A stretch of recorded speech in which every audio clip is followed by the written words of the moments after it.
जय श्री कृष्ण। कल हमने जाना कि व्यक्ति कैसे संसारिकता में लिप्त होता जाता है, और संसारिकता में लिप्त होने के लिए उन्होंने कहा कि जैसे ही हमने अपने अंदर विचार को उत्पन्न किया, उस विचार के उत्पन्न होते ही वो विचार हमें लोगों के साथ जोड़ते जाएंगे, और उन लोगों के साथ साथ घटनाओं के बारे में हमारा संबंध स्थापित करते जाएंगे। और जब ये विचार हमारे अंदर उत्पन्न हो जाते हैं तो क्या है, हम उन विचारों को क्रियान्वित करने का प्रयत्न करते हैं।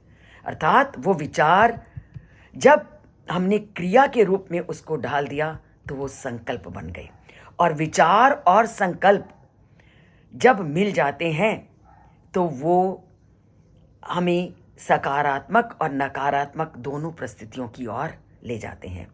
तो उस समय हमने करना क्या है कि सकारात्मकता को अपनाना है, नकारात्मकता को नहीं, क्योंकि सकारात्मकता ही हमें परमात्मा से जोड़ती है। अर्थात अपने ध्यान को परमात्मा में जोड़ना है। और इसके लिए उन्होंने क्या बोला था कि अगर तुमने अपनी इंद्रियों के नियंत्रण नहीं किया तो वो इंद्रियां दावा अनिल का रूप धारण कर लेंगी। और अब उस ध्यान को तुमने इंद्रियों को नियंत्रण करने में लगाना है। ध्यान के बारे में तो बता दिया, पर अब उस ध्यान को स्थिर कैसे करें। हमें पता चल गया ध्यान लगाना है, इंद्रियों में लगाना है, पर उस ज्ञान को स्थिर कैसे करें। तो उसके लिए परमपिता परमात्मा आज के श्लोक में कहते हैं, शनैर शनैर उप्रमेद बुद्ध्या धृति गृहतया आत्मसंस्थम मना कृत्वा न किंचित अपि चिंतयेत। कि तुम्हें करना क्या है कि तुमने धीरे धीरे निश्चयात्मक बुद्धि के साथ मन को भगवान में स्थिर करना है।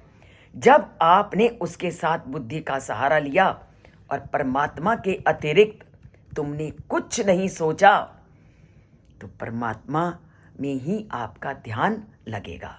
अर्थात जब आपने अपने संकल्पों को, विचारों को दृढ़ता से अपने वश में कर लिया, तो वही परमात्मा तक पहुंचाने का रास्ता है। और इसी को ही हमारे धर्म ग्रंथों में धृति कहा है। बहुत सारे लोग आपने संसार में ऐसे देखे होंगे जो आत्मा के स्वरूप को, संसार की आसारता के बारे में भी जानते हैं। ये उन्होंने सैद्धांतिक ज्ञान तो प्राप्त कर लिया, किंतु उनका दैनिक जीवन उनके उस ज्ञान से प्रभावित नहीं होता। तो क्या होता है, वो पूरी तरह संसारिकता में रम करके अपना जीवन व्यतीत करते हैं। पर अगर संसारिकता से उठना है और ध्यान को परमात्मा में लगाना है तो बुद्धि का सहारा लेना है। और उस समय उनकी बुद्धि को जब तुमने संसारिकता से के तथ्यों से बुद्धि के द्वारा उसका नियंत्रण किया और अपने विचारों को और संकल्पों को तुमने संसारिकता में न लगाकर परमात्मा में लगा दिया, तो तुम्हारा इंद्रिय के सुखों में लिप्त होने का सवाल ही नहीं उठता। और इसको हमारे ग्रंथों में कहा गया है प्रत्याहार, रोकना। और एकदम आप इंद्रियों को विषयों की ओर जाने से नहीं रोक सकते। तभी परमात्मा ने आज के श्लोक में प्रयोग किया है, शनै शनै उप्रमेद बुद्ध्या। धीरे धीरे धीरे बुद्धि का सहारा लेकर अपने आप इंद्रियों पर नियंत्रण करो, उनको रोको और धीरे धीरे अभ्यास करो। परमात्मा ने कहा कि एकदम आपका मन स्थिर नहीं होगा, आपका मन धीरे धीरे स्थिर होगा, इसलिए विचलित होने की आवश्यकता नहीं।